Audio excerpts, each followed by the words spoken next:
You're watching us here on Mad About Markets. On this show, we discuss a lot of interesting, unusual, unmapped industries. And today, the one that interests both Ritu and me is the books industry, or the publishing industry, so to say. Both of us are readers. Ritu, you don't read much because I don't see you posting much on Instagram about them. Well, not everybody who's reading is bookstagramming what they're reading, but you know, fact or fiction, I mean, I love reading both, and so do you. I do too, but lately I've been reading on my Kindle a lot more than I've been reading physical books. Well, that's actually a trend that's picked up during the pandemic a lot more, and you know, as always, let's size up this market because that's what we do here on Mad About Markets. Now, it was about 30,660 crore rupees, that is the size of the market, as of FY15 for the publishing industry. But in just 5 years, it more than doubled to 72,000 crore rupees. And come FY24, the industry is expected to cross 100,000 crores.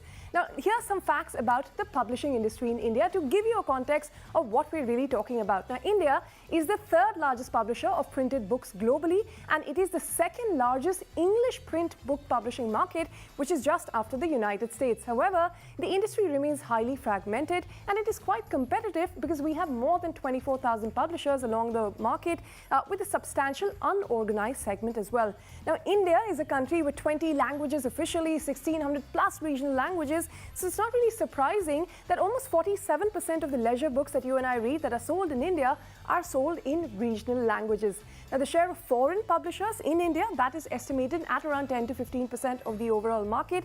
And lastly, in terms of what are the biggest costs for the publishing industry today, it is paper, because that alone contributes, you wouldn't believe, almost 60% of the overall cost of publishing. And the way paper prices are increasing, this is only set to increase. Thank you for setting the industry up so well as far as publishing in India is concerned. But if you just take a look at the two broad segments of India's publishing industry, and well, the smallest part is the trade segment. This is books that you and I read for leisure. Most importantly, these are the ones which are traded in the market as well. 96% of the books in the country are actually educational books, academic books, etc. So a large part of India's publishing industry comprises of the non-trade segment, as against other countries where the contribution of the trade segment is a lot more. Now, if you just take a look at the non-trade segment, the 95% of the industry that we're talking about, 71% comprises of your educational books, which is your KG to 12 standard books, and 24% are academic books, the kinds for higher education, etc. The remaining 4%, which is leisure books, of which 47% is sold in regional languages, 55% accounts for non-fiction. A large part of that perhaps is self-help and management books as well. 25% is children's books, and fiction accounts for just about 20%. 20% of 4% is the fiction market in India. Ritu, are you a fact reader or non-fiction reader or a fiction reader? You know how they say, right? Fact is stranger than fiction, and fiction about fact. I think that is my favorite genre. But on that note, let's invite our guest on the show. We're joined by Ashwin Sanghi, who's a famous Indian author, Ananth Padmanabhan, the CEO of HarperCollins India, Rajesh Pasari, who's the Managing Director of Macmillan Education, and also with us is Vikrant Mathur, the Executive Director of Nielsen Bookscan. Gentlemen, thank you very much for joining us here. Ananth, I'll begin with you. You know, what proportion of your sales are you currently seeing from physical bookstores versus online? In the pre-pandemic world, it used to be 5 out of 10 books were sold in bookstores. It's now down to 3 out of 10 books, but it's growing. We are seeing as more and more bookshops are coming up, especially for children's books. I think it's important for a child to be able to touch, feel, or even for the parent to see the book, and we're seeing that happening a lot more. So let's say at about December, let's say we were selling 70% through online, 30%. I think it'll be more towards a 60-40 as more and more bookshops open. We are seeing fantastic business in the airport bookshops. A lot more people are traveling now. We're seeing great business of physical stores for children's. Adult bestsellers tend to be purchased online because you don't have to check it for size or color, so people buy more. But the advantage there when you order online is people are buying more than one book at a time. So 60-40 will be a good mix. 6 out of 10 online, 4 physical, because discoverability, when you know what you want, you might go online. But when you're looking for a good book to read, I think you want to stand and browse, and that's a habit that you can't take off people. Interesting perspective there. More people are traveling, so more buying from the airport bookstores, etc. And when you buy online, you obviously buy more than one book. I'm guilty of that as well. But Vikrant, coming to you, can you throw some light on the rate at which the sub-segments of the publishing industry are likely to grow at? The sectors which are growing, I think it's an educational sector which is growing tremendously over 20-24%. And the kind of growth is coming out because of we are the largest enrollment in the school market, while we are in the higher education, we are third largest enrollment by students. If you look at the other two, which are China and US, outside that, India is the biggest market in the higher education space. And that's the reason of India continue to remain the solid growth market. We continue to grow the educational sector, as I said, over 24%. While if you look at the other market, which is the leisure reading, that's also growing about 12% year-on-year basis. Well, interesting numbers then. We'll get to why the education part of the publishing industry is growing faster thanks to a lot of policy support. But Ashwin, let me come to you because you're also an author. What is the kind of opportunity that you're looking at in publishing? The market has really changed the last couple of years. You started out as a self-publisher. Now, what do you see as some of the challenges as the industry has grown? I started out in 2003 and I completed my first book in 2005. Couldn't find a publisher all the way through till 2008, a full 3 years, and I had to initially self-publish. So yes, there are opportunities today, but the truth is that every opportunity comes with a significant challenge. I like to call the process Agni Pariksha, trial by fire almost.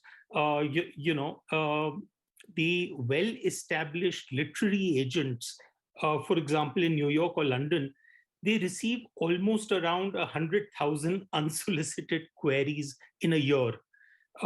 And for example, one of the most reputed agencies a couple of years ago only took on 4 new writers during the year. So what are the odds of actually getting representation from one of these biggies? So the truth is that it's not about how good a writer you are, it's more about how thick-skinned you are. The necessary condition for getting an agent or a publisher is to write well, but the sufficient condition is to keep knocking on doors, rejection after rejection. Take that point. But, just to understand why non-trade books are actually dominating, picture this, the publishing industry in India is an essential part of the Indian education system. There are nearly 250 million K-12 or KG to class 12 students and more than 35 million higher education students in the country. These students rely primarily on books as their primary medium for learning. The fact that the trade segment is largely unorganized means that non-trade dominates all the more. So that explains why, we have 96% of the industry, which is almost exclusively dedicated towards education and higher education, whereas leisure accounts for just around 4%. Yeah, and to take that forward, even though print books are currently dominating the publishing landscape in India and digital formats account for a very small share of the market at about 8 to 10% is the latest data that we have as of 2019. And this is expected to have improved because audiobooks and e-books are expected to be critical growth drivers in the future. The increased penetration of technology and internet into the lives of Indians, that is bound to change the way we're consuming knowledge as well sooner than later, which is why you're seeing the shift in the increasing significance of digital books. That's correct. So, let's pose that question to Rajesh itself. Rajesh, what according to you is the penetration of digital been like in the past few years, pre-pandemic and post-pandemic?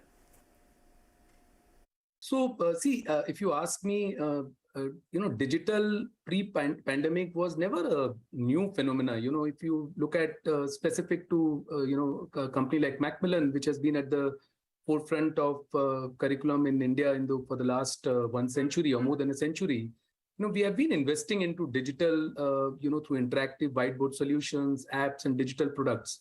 That's why I said it's nothing new. But yes, during pandemic, one thing which really gained prominence in the market is the emergence of blended learning. LMS solutions with a host of services built around it has actually become big, in terms of and critical for growth for a lot of publishing houses. Let's take a look at some of the emerging channels as well that could further boost the growth of the publishing market in India. And the biggest one of them all is online retail, which accounts for nearly 50% of trade books. So nearly 3% of the overall books which are sold in some titles could actually be online as well.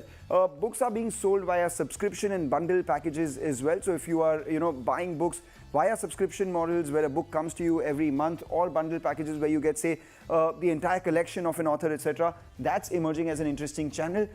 Open access, free to users. A lot of universities, a lot of academia, they're giving access to users for free to a lot of the research that they have. So that could be an interesting channel. And finally, self-publishing benefits. We've been speaking about eliminating the middleman here, whether it be D2C, whether it be, logistics or anything of that sort. Self-publishing is one of those channels which is emerging as well, where people just print their own books and publish and publicize it online. All right, let's put that question to the author. Ashwin, what are the alternate revenue sources for you now?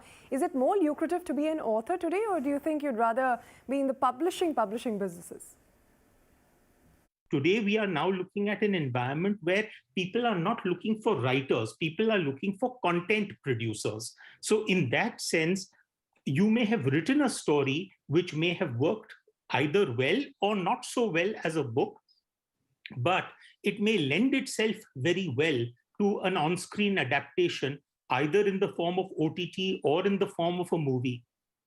The truth of the matter is that till the time that OTT developed, Bollywood and Hollywood worked as per their own rules. Suddenly, we've now had a situation where there is a greater democratization of adaptation platforms. So suddenly you have multiple streaming channels as well as multiple producers associated with those channels, which means obviously that that's good news for authors, because the chances of your work getting picked up for adaptation are that much higher. Very often the amount that an author may make in the form of his initial advances and subsequent royalties may be the amount may be far greater by in terms of the dollar and cents that he or she earns from the adaptation rights.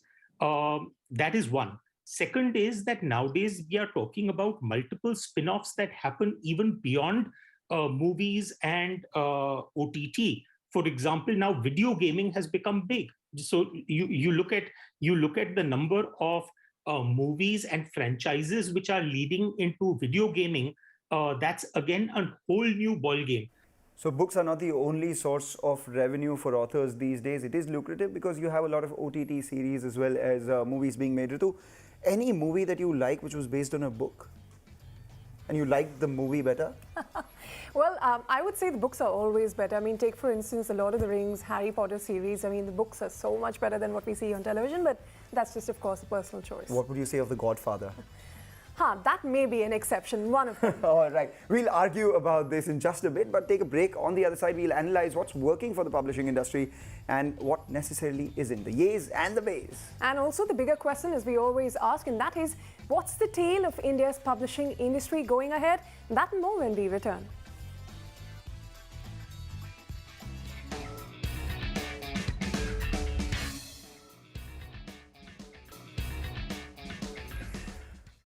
We're discussing India's publishing industry and its prospects here on Mad About Markets. 100,000 crore opportunity. Let's weigh the pros and cons. What do we call it? The yays and the mays, and as always, Mangalam loves going with the yays. I love going with the yays, the eternal optimist. So let's talk about the big, boost coming in, which is the National Education Policy, which aims to increase the pre-K, K-12, basically school gross enrollment rate to 100% by 2030. So more kids going to school, more demand for books.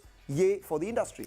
But could you imagine that almost a fourth of the industry is dealing with a huge issue, and that is piracy, because pirated books, they account for 20 to 25% of the total. Well, can't argue against piracy being a big may, but talking about not just the National Education Policy, we also have the Right to Education Act and a lot of other initiatives taken by both state, central governments and a lot of organizations to increase the demand for quality educational content and thus publishing. You spoke about education, right? But in the last few years, the hybrid education model has emerged, which has reduced the demand for published books, and that's a negative for the industry. Reduced the demand just by a bit. But what's also happened in the last few years is that people are buying books to take pictures of those books and post it on Instagram, Bookstagram, Current Read, all those hashtags are making reading trendy again. Whether they read or not is the big question. Well, that's the problem, right? They're posting more about it and reading less because there's so much distraction these days. And OTT platforms, your Amazon, your Netflix, the content on your phone, there's more time spent watching that than reading books on your, Kindle or otherwise. But you know what? What has also happened is all these authors have become celebrated authors. They become celebrities in their own right. Globally, we've had J.K. Rowling, etc. Here as well, the inflection point was Chetan Bhagat writing first, and then you had Amish Tripathi, Ashwin Sanghi, all these guys. Their book launches have become a spectacle, and people really look forward to these. They do, and that is an incentive for the authors and the industry, but the dominance of e-readers, because more people are choosing e-books, that makes reading on the go easier, yes, but not so good for the industry. Not so good for the printing industry. Maybe a couple of these book companies may earn a little from the digital penetration, but not only are authors becoming celebrities, celebrities are also becoming authors. True. So we have a lot of people who are celebrated commissioning books, and why just people? We have corporations also wanting to tell their story to the world. So that's a yay for the industry. You know, but these authors or celebrity authors or whatever you call them, they're also dealing with ineffective copyright protection issues, which is a huge negative that they have to deal with. They have to deal with that along with the complex book distribution system in India. But there are emerging multiple channels because we do see people selling the books online. We see people selling it via various options that we just spoke about. But importantly, a lot of them are also self-publishing. But you know, every time we speak about the opportunity in a country like India that is so big and diverse, the rules change every few states because private publishers face significant competition from state publishing housing because of varying rules across the country, which inhibits the industry from operating like a free market. Yes, but what the free market also benefits from are economies of scale and the technological advances. Now people can print just on demand per book. So these have made printing industries or publishing industries a lot more efficient. I take your point, but you know, another major issue across the distribution chain is the longer payment receivable cycle, especially for academic content, where in India, it is 4 to 9 months of a cycle and far higher than the other countries. And of course, lastly, we do have the cost of paper that we spoke about at the beginning. 60% of the total cost of publishing is paper alone. That kind of cost is difficult to sustain. That's true. You know, so we've spoken about some of the negatives for the industry, but Ashwin, let me come to you on what you think are the key challenges, especially when we talk about copyright infringement and piracy issues. The way that copyright, the way that the registration process works, that in itself needs to undergo a change in the sense that we need to bring our institutions, including the Copyright Office, into the 21st century in terms of the time it takes for registration of copyright, number one. Number two is the enforcement of copyrights. Now, obviously, one of the huge challenges in the world of books is the fact that there is a 25% piracy. In fact, probably I'm being generous when I say it's 25%. It could be more. So that is a very, very big challenge, and it's very difficult to enforce it because very often the pirators keep changing. So it's by the time you've brought out taken legal action against one and shut one down, another 10 have popped up. That is one. The second part of it is in terms of copyright violations, in terms of your content. And that is where, again, our legal system, unfortunately, tends to really play havoc with us. Because according to me, we should not be leaving the enforcement of copyright purely to the commercial courts. We should be having a separate tribunal in terms of copyrights, which is specialized to be able to deal with such disputes. Well, that's quite a suggestion, a separate court for copyright infringement laws, etc. Let's see how that comes about. But, you know, Ananth, the bigger question here is how do you compete for a reader's time when there are so many other forms of content consumption? I mean, there's everyone watching a lot of content on their OTTs, etc., the phones, the TVs. Where do books find their space? Has OTT been a distraction? Yes, everywhere in the world, especially here as well. Now you don't see as many people on a plane with the book. Everybody's downloaded something to watch. And most conversations are about what are you watching.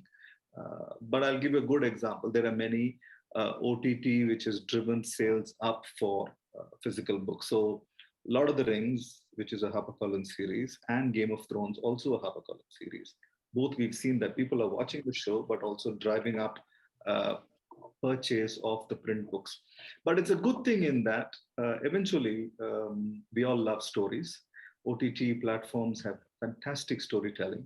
And I think the reader will also know that fiction, obviously, that's one of the reasons there's a big consumption of fiction. People will come back to buy. But it is true that we need to catch our kids young. I can think of Harry Potter as one of that inflection points where a 10-year-old Harry Potter reader would now be 25. So I think you need those points in which you're able to make a big shift from a non-reader to reader. And India is a big market of reluctant readers. So is that distraction? Yes.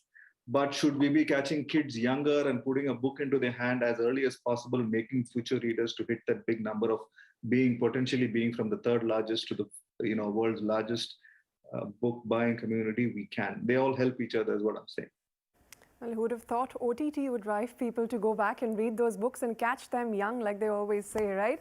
But on that note, we'll come to the bigger question to all of you, which is, what really is the tale of India's publishing industry? Ananth, you go first, and then we'll have Rajesh tell us what he thinks. Especially in a country where English is almost first language, and we have the benefit and advantage of over 25 languages in which books are published.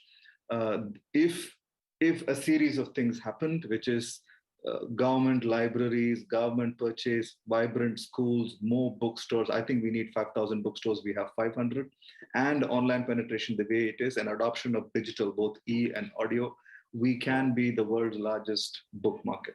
We are now number 3, and I'm very confident that we will be over the next 10 years. See, as I mentioned, the publishing industry is in for, exciting times ahead, and will continue growing in double digit for sure in the coming years as well. With paper and print, inflation at unprecedented levels, the absolute growth in the industry will also be very high, given that most of the publishers will be looking at a significant price increase in the coming years. The growth rate will also be fueled by the inclusion of pre-primary schools in the overall new curriculum structure as per NEP, because they'll be now open to using I would say excellent print quality and resources from all the leading publishing houses. If you ask me from a growth perspective, I'd see, as I mentioned, things are going to be very interesting and exciting going forward. Rajesh, thank you so much. Ananth, you too. We hope that we become the largest book market in the world by 2030. Ashwin, Vikrant, thank you for taking the time out. With that, we wrap up on this edition of Mad About Markets. You keep watching the show, but also keep reading.